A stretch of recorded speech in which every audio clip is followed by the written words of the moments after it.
ನೀನು ಸಾಮಾನ್ಯನಲ್ಲ. 27 ನಾಗಕುಲಗಳ ಅಧೀಶ. ನೇರವಾಗಿ ಸ್ವರ್ಗಕ್ಕೆ ಬಂದೆ. ನನ್ನ ಕಾಲು ಹಿಡಿದ ಮುಖಾಕರ ಮಾಡಿದ್ರೆ ಬಾಡಿ ಹೋಗಿದೆ, ಬಸವಳಿದು ಬೆಂಡಾಗಿದೆ. ಏನಾಯ್ತು ನಿನಗೆ? ಹಸ್ತವನಿತ್ತು ಇಳಿದರೆ ಆಪತ್ತು ಹಂಗವು ಇಳಿದವ ಕರಲಿ ಈ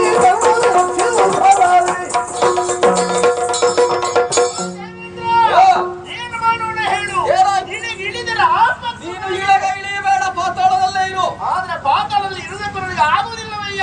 ಏನಾಯ್ತು? ಜನಮೇಜಯ ಸರ್ಪ ಸಂಕುಲವನ್ನು ನಾಶ ಮಾಡುವುದಕ್ಕಾಗಿ ಯಾಗವನ್ನು ಕೈಗೊಂಡಿದ್ದಾರೆ. ಅದು ಇಳೆಯಲ್ಲಿ ಅಲ್ಲೋ? ಹೌದು. ಅದಕ್ಕೇನಾಯ್ತು? ಏನ್ ಮಾಡುದು? ನನ್ನನ್ನು ಕೊಲ್ತಾನೆ. ಅದಕ್ಕಾಗಿ ನನಗೆ ನೀನು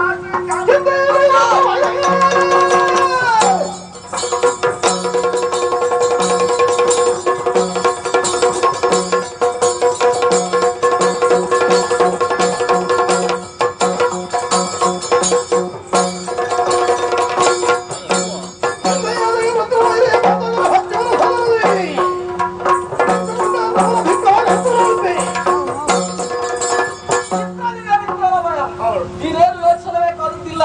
ನಿನಗೆ ಆ ರಾಜನಿಂದ ಆಪತ್ತುಂಟಾಗುವಂತಹ ಸಂದರ್ಭ ಆಪತ್ತನ್ನು ದೂರ ಮಾಡ್ತೇನೆ. ನೀನೇನು ಮಾಡಬೇಕು ಗೊತ್ತೋ? ನನ್ನ ಸುಧರ್ಮ ಪೀಠಕ್ಕೆ ಸುರುಳಿ ಸುತ್ತಿ ಬಂಧಿಸಲಾಗಿರು. ನಿನ್ನನ್ನು ರಕ್ಷಣೆ